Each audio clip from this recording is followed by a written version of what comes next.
A pleasure to welcome to the podcast, Josh, Matt. Josh, welcome to the show. Hey, thank you so much for having me on. Absolutely. Well, I'm glad we're able to connect. Right before we hit record, I was saying, I follow Northwest Goalie Academy and everything that you've posted, and I feel like I know you so well. But this is the first time we've gotten to speak, so this is amazing. Thank you for being here. Yeah, it definitely feels like a really long time coming. That's right. That's right. Tell me about jumping into the goal for the very first time. You remember that story? Yeah, for sure. So I am a Seattle-based guy. Grew up here my whole life. I grew up just outside the city, maybe 10, 15 minutes. I started playing in second grade, and it was just like, the little bobblehead lax going on. And someone had the idea to stick me in goal, and it just worked out. And I've always had, the googly eyes when it comes to like hockey goalies and stuff like that. So, it just fit, and it turned out pretty well. And I'm super stoked that it kind of turned into a career. I love it. What you don't look like you're that old. So yeah, right. But lacrosse in Seattle. Talk to me about that, because typically Northeast sport, East Coast sport. I'm from the Bay Area myself, and I know when I was growing up, there was basically no lacrosse. Now it's kind of blossomed to where at least there's club teams, and my old high school has a team. But you started playing as early as second grade, yeah? Yeah. So when I was growing up, I guess when I was in middle school, it started really exploding out here. So they had to start splitting high schools up into, their own individual high schools because, how it used to be, there wasn't enough kids, so they have to group together. And then, there just wasn't enough coaches, but there was way more kids. So that's kind of how it started expanding like crazy. So then, it just kind of caused people to kind of look outwards for more, things to learn from and places to go and stuff like that. Yeah. And honestly, I think, because that sent people out east, and they came back and just kept sharing it, and it blew up like crazy. And the state's so large too that there's a lot of people that play now. I feel like it's very slept on. Yeah. And when you first jumped into goal, I mean, you mentioned kind of having sort of an awe of goalies, of ice hockey goalies. Is that what drew you to the goalie position, or I guess what ultimately made you end up sticking with the position? Yeah, I think it was. I always dreamed about growing up and playing hockey. My family's Canadian. We're all from Montreal. And so it's kind of just I thought it was always really cool. And I always looked up to specifically the Montreal Canadiens goalies, ideally Carey Price now, and then after he retired and stuff like that. But yeah, I always just oogled at them, and I thought it was really cool. Everything from the paint job and the helmet to the gear, and just the way they would push back and forth. I thought it was the coolest thing ever. That was definitely something that drew me in. Surprising though, I didn't like box, which was interesting. But the outdoor game was a lot more appealing. Yeah, I when I first started playing goalie, we had our college team had a box team as well.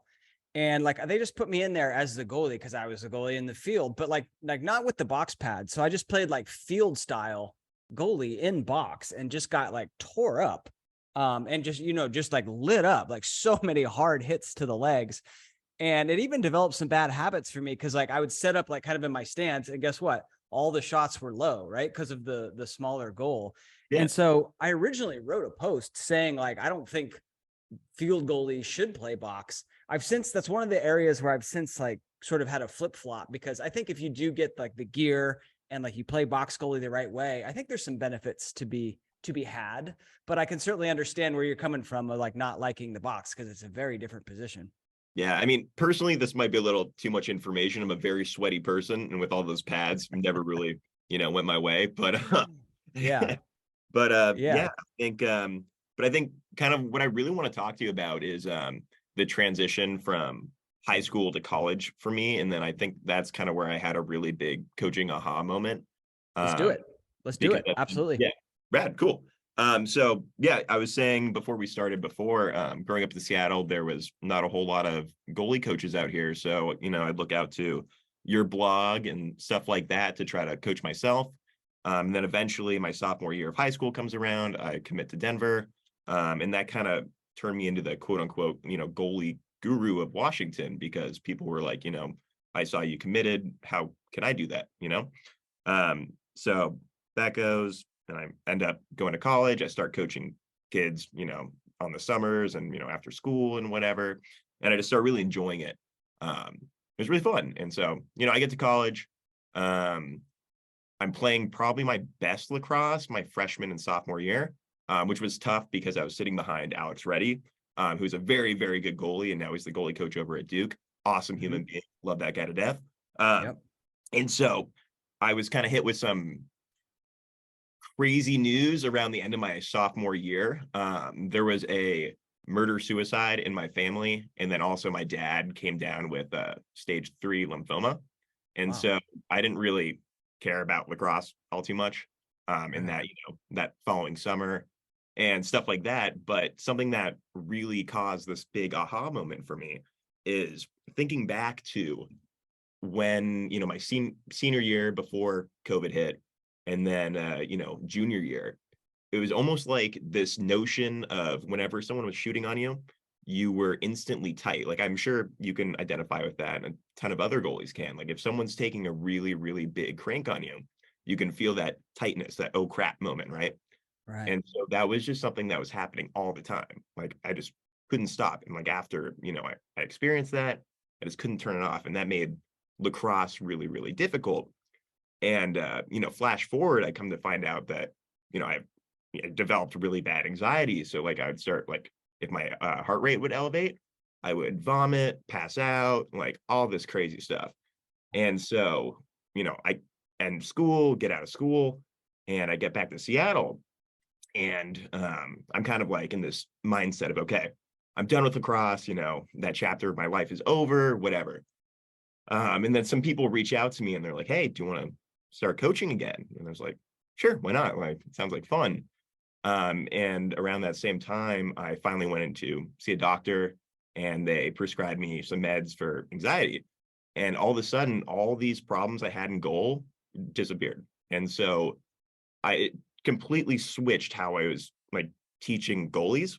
It was going from like a, be set, be like a spring, all this stuff, and then kind of a mix between the Tierney method as well, to then kind of a really similar, way of coaching, but now through the perspective of how do you limit that anxiety for a goalie as much as possible? Because then that's going to make you looser, that's going to make you more reactive, and it's just going to make you flow better, And so that kind of is the biggest thing wrapped up into my coaching right now.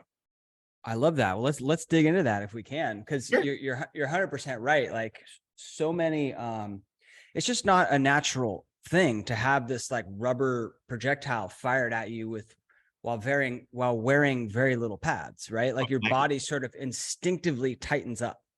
Yeah. Right. Like you put your hand on the hot stove, you don't control it. Like your body like instinctively whips your hand away because it's trying to protect. Same idea here.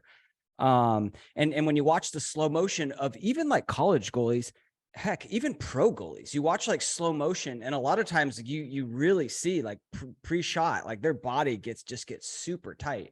Not even talking about like youth goalies. So it's a challenge. It's probably the number one challenge that we have to overcome. And it sounds like, you spent a good amount of your time coaching goalies how to overcome that. Let's talk about how you do that. Yeah, for sure. I mean, it's just kind of like making those scenarios before the shot actually happens really stressful for them, so then they can become comfortable with that in games. So like a lot of my favorite things are like over the wall shot or over the shoulder off the wall shots, turns. I even have some curve balls that are like foam balls that like will go up or down and curve across. So like it forces them to almost like flex really quickly and then have to release and then go. And so they know that, okay, if I do that, it's going to be a potential handcuff. So then when someone's coming down and shooting on me live in a game, I can just sit through that as long as possible and be comfortable through that uncomfortable situation. Yeah. There's one drill that I've done that I learned from Coach Chris Buck, where he uses like these little Nerf, like indoor, I think they're like indoor golf, like little kind of, they're like Nerf, but they have a little bit of weight to them. But when you shoot them, they kind of like, they don't travel like a lacrosse ball. They kind of float a little bit. So like the stick movement is sort of independent of the flight of the ball. So I see the stick movement and I can't, as a goalie, I got to still like wait through that and be patient, wait till that ball gets to me and then explode. And it kind of teaches like the goalie to not tense up when you see that stick movement, but rather just really search on, try to find that ball and then react to it. Exactly. And I think probably something else I probably should have mentioned earlier, but like going from, the combination of, Trevor Tierney's kind of teaching that I came up with was kind of what you're hinting at is, being as patient as possible. And there's just different aspects to kind of add on top of that with layers. So like, how efficient can you be moving across the goal line side to side, and like all those things that add to like patience, and like, patience plays a part of, and, just rewards yourself back and forth. Yeah. When you coach goalies now, are you, do you coach like like patting the feet, sort of like that little hop to kind of reset the weight? No. So what No. I'm thinking is I see that and I understand the thought process behind that. And that being said, I also like the idea of like my strength coach in college would always say you can think of your muscle as like an open or closed fist. So like if you're going to go, explode upwards, you want it to be as loose as possible for you to be reactive. If you're starting with it loaded or you're jumping and you have to catch yourself, that muscle's already, doing what it has to do. So it has to release and then go back for you to move. So I kind of think of it as like the idea as a relationship between the shooter and a goalie, as the last person to move in that relationship is most likely going to be the winner, and everything counts. So like when you're the goalie, like you can't flinch, you can't, have any muscles flexed, can't be leaning more to one side, any of that stuff. Yeah. Interesting. I'm a huge fan of it. But I mean, there's different styles to play, different ways to coach. So I'm also not like, this is the way you got to do it. And I Oh, of usually course, tell it's all goalies like, preference. give it a go, like give it a try at least. And I'm with that for every technique, like wide base or just like whatever we want to talk about, give it a go. If it doesn't work, then don't use it. And that's fine with me. Oh, exactly. Everything's preference. If it works for you, do it. Yeah. Yeah. I'd love to, well, what else? What else are you coaching goalies these days? So we talked about kind of just ways to release that tension. Is there anything else you want to hit on?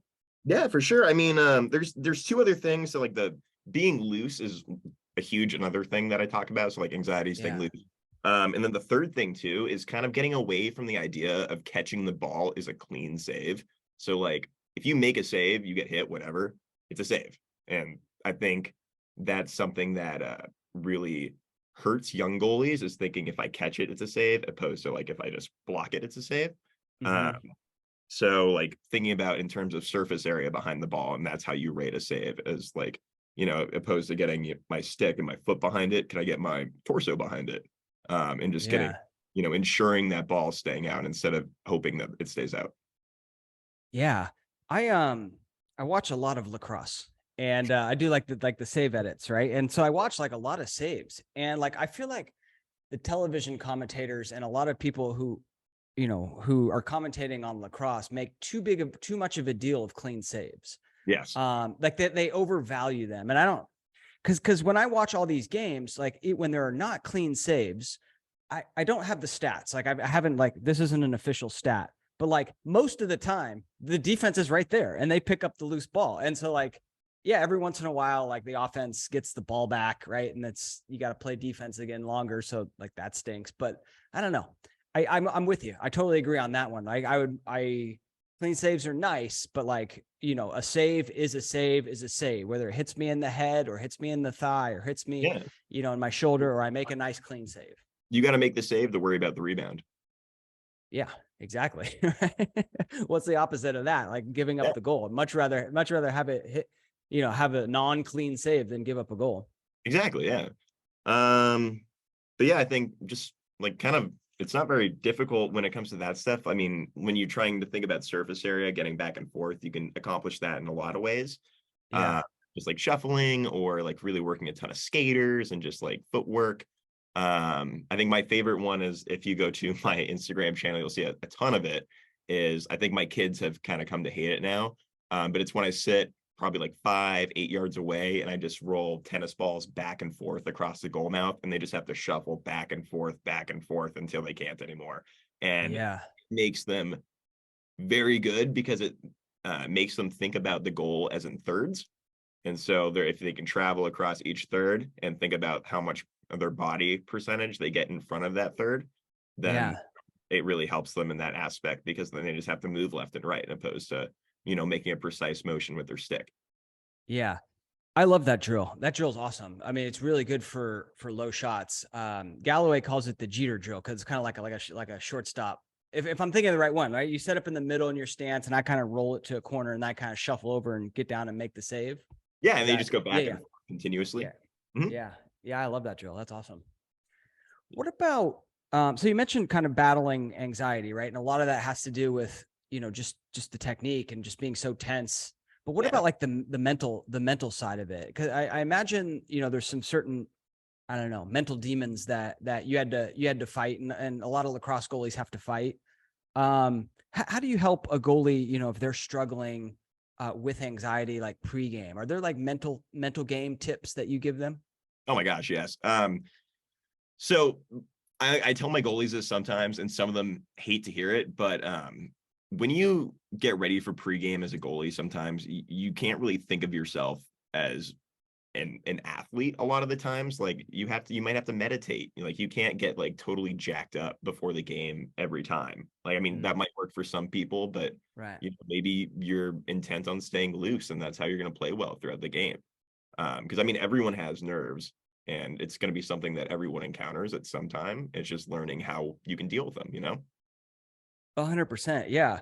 I was like, before the games, for me personally, like I love to get pumped. Like I love the Offspring and the Blink 182. And I would Oh get yeah. like, I would get going. Right. And I'd be bouncing around and be like, you ready? I'm like, you better believe I'm ready. And I started talking to so I thought everyone was like that. And I started talking to a lot of goalies, and one of them's like, yeah, like pregame, like I'm usually pretty chill, reading a book in the corner. I'm like, what? Reading a book? But anyway, like, to your point, like there's different ways, and some people perform really well when they're bouncing out, bouncing around, getting that energy, getting that hype, and other people need to be really chill. It's classical music and books and meditation, right? Yeah, exactly. All right. Yeah, Again, cool. though, it's all preference, right? Whatever works for All you. preference. Yeah. Yeah. All right. So that's a good tip. What else helped you sort of get rid of that anxiety? Yeah, another thing is just like how you kind of see the shot. So like, did you have Ryan and Trevor on here, or did you just have one of them? Or Uh, did you have Ryan LaPlante and Trevor Tierney on here? Or so yeah, I you had did. them. So funny story. I had Trevor for sure. And then funny story, Ryan LaPlante, episode number 1. Oh, no way. Yeah, he kicked it off. Oh, He kicked it off. So that's I awesome. I've been wanting to, I had this idea for the podcast for a long time, and I'd been reaching out to like a bunch of goalies, and it just never stuck. And then Ryan reached out because like I did a save edit of the championship game, DU's championship game, and he wanted a copy of that video. And so I'm like, yeah, absolutely. Can we do a podcast together? He's like, yeah, I'm in. So episode number 1, Ryan LaPlante. Awesome guy. Yeah, Awesome. he's great. He's awesome. Yeah.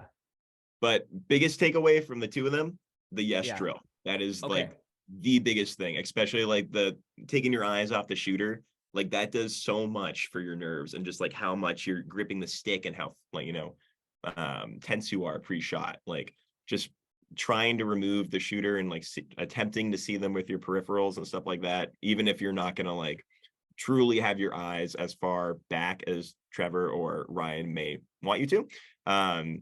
It's still extremely helpful. It's just Yeah. that patient aspect.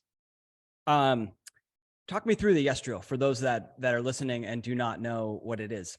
Oh, sure. So I apologize, Ryan and Trevor, if I butcher this. But pretty much the yes drill is you want to pretend like there's an invisible plane of glass between you and the shooter. This plane of glass will vary between every goalie, but it's the idea of you won't react until the ball hits that glass and you're seeing it on that glass. So you're attempting to see the shooter with your peripherals. And the thought process there is it actually gives you more time, more reaction time to save the ball. And Trevor was, I think, either came up or given the idea from a professional tennis coach. Because I think the thought process was if you could return like a 220-mile-an-hour serve out the back end of a court, lacrosse is nothing. Like, you only have to cover the small goal mouth and, not really have to move that far. Right. So that, I don't know, that really resonated with me. And then using it more and more just became more and more applicable to me personally. Yeah, I love it. During the Goalie Summit 3, Trevor gave like this whole presentation on that sort of like, I don't know what he called it. Like it was vision training. It's kind of like I don't know, like a lazy eye, but just relaxed. I think we called it relaxed eyes. And it's hard to follow, right? It's hard to follow, especially like, just one presentation. So it's something that I'd like to explore more, but Yeah. I haven't done it. But I did see a goalie. Someone sent me like a clip, and he's mic'd up, right? And he's making these saves, and he's like, yes, yes, yes. And I'm like, hey, did you like get coached by Trevor Tierney? And he's like, yeah, I did. Like, I knew that because of the yes drill. It's awesome. It's a great drill. You can spot him a mile away too. I love that part. That's true. That's true. Yeah. And especially like you see more goalies in his style nowadays, but like when Trevor Tierney played with the wide base and the stepping laterally, that was kind of new for that era, right? Oh, totally. Yeah. I mean, he was a total innovator. People were like, this guy's nuts for playing on the goal line. And just stuff like that, playing back. So he had more reaction time and all that kind of Right. jazz. Yeah. Yeah, he was definitely the first one to do it to that extent. I think before him, it was Doc, who he modeled his game after. Yeah. Hardy. Yep. Yeah. Who I think lives in Bend, Oregon now. Is that right? I'm not sure. Not totally Yeah. sure, but I'm pretty sure. West Coast lacrosse blowing up, right? Yeah, shout out. I love it. I love it. Who are the goalies nowadays that you really like watching, that you really sort of enjoy their style of game? Oh my gosh. Well, I have to give Matt Nunez a shout out, West Coast boy, Texas. And then Logan, I liked watching him in goal for Maryland freshman year. That was cool. Honestly, I don't watch a ton of pro lacrosse. I'm more of a college guy. I really just get my nose in there and can't get it out. Yeah. Like the guy, obviously I watch JT play and Malcolm Kleben this year. That was really fun watching them battle it out at DU. That was awesome. Bummer that they couldn't go further in the series next year or in the playoffs, but next year, just wait. Yeah. But yeah, I think I just really enjoy someone who kind of mimics that style and idea of just throwing their belly button in front of the ball and just getting, a lot of surface area behind it, because it's super exciting to play or to, watch them play. And I think it Yeah. also gives me that little, glimpse of hockey goalie in lacrosse as well. Yeah, I like that. One of the questions that I get from young goalies who see that style of play, that like sees like I call them floppers. I don't know if that has a bad connotation, but like, you just get your body behind it. And let's just say like you're doing anything you can. But youth goalies sometimes see that and they go like, how do I do that? Oh yeah.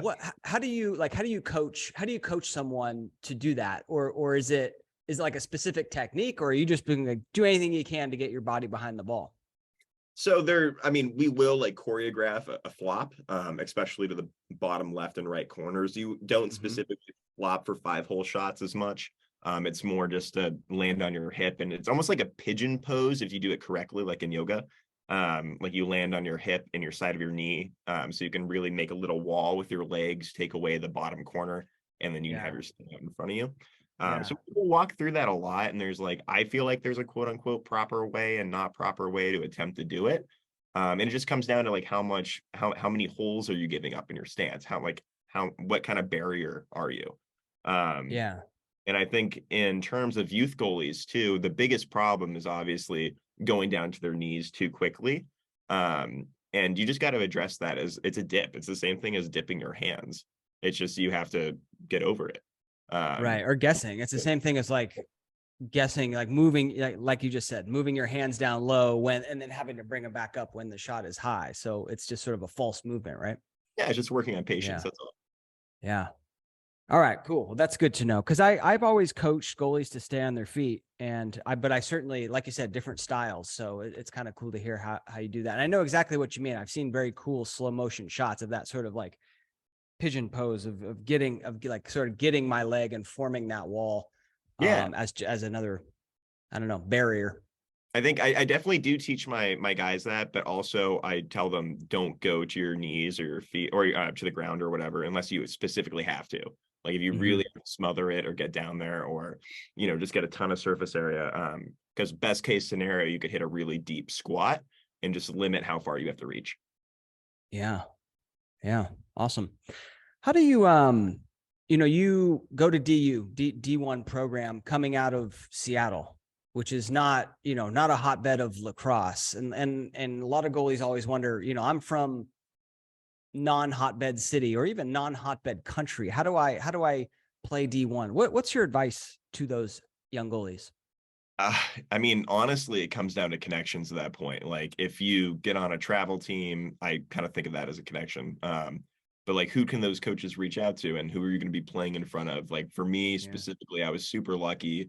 I grew up down the street, like probably 20 minutes from where Seattle Stars trains and practices. So I Hmm. grew up playing for their club. And that got me an invitation to play for West Coast Stars, and that got me recruited to Denver pretty much. Um, but it's just like trying to get on those elite teams, making sure like where they're going and who you're going to be playing in front of, and just being super proactive about reaching out to people. I mean, it's going to be that much harder coming from the West Coast because obviously 90% of the schools are on the East Coast. Right. Um, and it's just like if you approach it as a challenge and if you really own the underdog thing, I think it can be powerful. Yeah. Yeah, in many ways, right? Just like finding a job and using those connections and your club team is a connection. Sort of your resume is putting together a highlight tape. Did you do that like a YouTube highlight tape or a social media highlights? Yeah, please don't dig them up. They're I still will. No, I'm going to. but yeah, that and then something that really does funny. I'm glad you brought that up though. Something that has been bumming me out a lot recently is in Seattle specifically, there's so many goalies that go unrecruited and just kind of go slid under the radar because if you think about it, there's like two club teams. They each only carry, 4 kids between the two teams per year. So that Mhm. leaves everyone else in the state, if they're at that level to kind of just like figure it out, right? And Right. so that's kind of my next question I'm going to try to accomplish or whatever is trying to get those kids more looks out here. And that's kind Yeah. of my big goal with this whole thing. Well, I do think lacrosse is growing tremendously, which is awesome. So we've sort of hitched our wagons to this growing beast, and hopefully that means more club teams, more opportunities, more looks for every lacrosse player, but also for the goalie, right? Yeah, yeah. I mean, it's I just love that it. much harder too for the goalie because there's only going to be 2 per team really Yeah, until you get up to an extended roster. yeah. And even like at high school and some of the more competitive clubs, I imagine like we're talking about one goalie seeing the field, right? Oh yeah, like I mean, Yeah, you got to fight for it either way, but it's yeah, it's always going to be an uphill battle. love it. Talk to me about playing for Coach Tierney. Just hung up the whistle, I guess we can say this year is last season. But what a legend, right? What a legend. I'd love to hear your experience of playing with one of the greatest coaches ever. Yeah, I mean, he's a fantastic man. I kind of have the little bit of a father figure with him for a while, especially when all that kind of stuff was hitting the fan in college. He was the one to break a lot of it to me, Wow. which was, interesting, but it was made a very, close dynamic with him. Yeah. And I appreciate that a lot. Um, uh, but yeah, I mean, just playing under him was fantastic, just absolutely fantastic. I don't think I would want to get yelled at by anyone else. Yeah, I could see him. I had him on the podcast and he's great, but he's got that stern, very serious demeanor. And I could certainly see him laying into some bad plays or some lazy efforts, right? Oh yeah, I But he think knows a lot about the goalie position too. yeah, that's the most stressful part too. Especially playing for the way so at Denver, the way they decide playing time is or I don't know if this is still true, but at least when I was there for 2 years, whatever, they would have all the injured guys around taking tallies of how many goals you get scored on, how many saves you make throughout entire practice. By the end of practice, whoever had the highest accumulating by the end of the week would be playing. And Interesting. it was stressful. Yeah. Personally, that did not work for me, on top of other stuff, but I thought it was an interesting way to do it, and it made it really like a battling environment, like a battle 24/7. And yeah, I think if it wasn't him conducting that, I think it would have been like the mood would have been way different going about it. Because there's Yeah. just, let's do this. Like that's Coach T. Like, let's do this. Yeah. Awesome. And so any drill you're doing, like the West Jenny drill, like they're Anything, keeping anything. any drill, they're keeping your Swing stats. drills, anything. So if you were in on one side and they're doing some sets of drills, doesn't matter. It's just like everything gets added up by the end of the day. Interesting. And then would they share that with you? Like, is that all public data? And you'd see like, oh man, I'm number 3 this week, or? Yeah, for a while it was like on a not a whiteboard, but a clipboard, and it was just hung up in the locker room. So you're like, I'm down on the day, I'm up on the day. And for a lot of people who might not know about that, playing Division I practice and going positive is ridiculous, like going over 50%. Oh yeah, of course. That's nuts. Yeah, it's tough to do in a game, and then like practice, like I don't know, most of the drills, like I don't know, if you do like a West Jenny, it's 3-on-2, so of course like the offense is gonna get like a great look, Yeah. That's funny. Yeah. Yeah, and I could see that. Like I could see, again, we talked about the difference of like goalies are all different. I could see some goalies being heavily motivated by that, being like, oh man, like I'm not number 3, like I got to get to number 1, or like just kind of analyzing those stats. And then some goalies might be like, I don't like that. That was me, because I mean at the time I was just personally under so much pressure that I just couldn't do that. But it was interesting to say the least. Yeah. What some goalies go through like some mental health or like some mental challenges, and I'm always like, how do you know when? Because lacrosse is great. Love lacrosse. Like I would do anything to get back out there. But how do I know when, like, all right, man, I gotta step away. I gotta take a break. This is killing me. Well, I mean, I think that's the same answer with anything, right? It's when it doesn't make you happy. And if you can address that, then that's good on you. I think that's a really good life skill. If you can address stuff that makes you happy and not happy. And if you can't, like, then you're just going to make yourself, dreadful. Yeah.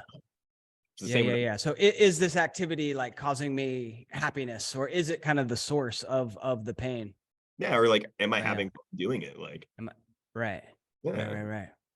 Which is why most goalies get into it in the first place. And then like somewhere along the way, especially when it starts to get like really competitive, it's very easy to lose sight of that. It's very easy to lose sight of that fun element. And so I'm like, one of the main mental tips that I give to goalies is like, well, why did you get into this? It's like, well, because it's fun. I like playing with my friend. It's exactly what you're doing right now. And you just got to get back into that, right? Exactly. Yeah. All right. Well, Josh, this has been awesome. What, folks are in the Northwest area and they want to train with you. What does that look like? Where can they find you? Yeah, for sure. You can reach out to me over Instagram. We don't have a website yet. We're in the works of getting that up there. But on Instagram, we're just at NW_Goalie Academy. And on TikTok, same thing. We got a YouTube page going. But yeah, check us out. Come train with us. Let's get better. Love it. And you post, so I'll link up to that NW_Goalie Academy. And you post a bunch of drills on there too. So folks can give that a follow. If they want, if you're into lacrosse goalie accounts, give it a follow. But if you want the drills, you can also check them out there as well. Which I love. And you do both guys and girls, coach both guys and girls. Yeah. Yeah. I think actually right now I might almost have more girls than I do guys. Yeah. Do you coach them the same way? Pretty much. I mean, the shooting style has to vary a little bit, because if you think about like a girl's like kind of cradle and release, it's always going to be up here for the most part. And then where they're shooting from too in the girls' game is a lot closer. And I think that's actually something that's really slept on too, is playing girls goalie is super hard. Like all the shots are way closer. And like when you really get the surface area thing down, like I think that's where personally my coaching has had the most success. Like those girls have taken off like crazy. Yeah, love it. Oh, I 100% agree with you. I on that. Like, the women's, the way I teach the lady goalies to actually make the saves is the same technique, but like the stick is way different and where the shots are taken way different. And you're right, girls get shot on like right. I mean, every single shot is like a 1-0 from like 4 yards away. Oh yeah, It's really difficult. it's crazy. Yeah. I've been watching a lot of ever since, I don't know, maybe like a couple years ago, I started really getting into women's lacrosse. And there's still like a few things that I don't quite understand, but it's definitely like defensively, it's a lot like I see it a lot like basketball. It's kind of like Yeah. it's a lot like, and there's elements of basketball in the men's game too, but it's so physical that like, you know, certain like defensive strategies are very different. But in the women's game, it's like pure basketball. So Yeah, hopefully you have a good angle, and hopefully they're not too close to not right on top of you when they're shooting. yeah. Well, cool, Josh. Any other things you want to hit on? Did we get it all there, or do you want to talk about anything else? I don't really know if I have anything else. Do you want to? What do you think? Well, I think that's pretty good. I think we can leave it right there. Thank you for coming on, and like I said, I'll link up to that to your Instagram when this comes out. And if you had to leave the goalies with the final piece of advice, what would that be? Stay patient, stay loose, and let's make some more saves. Thank you so much for having me on.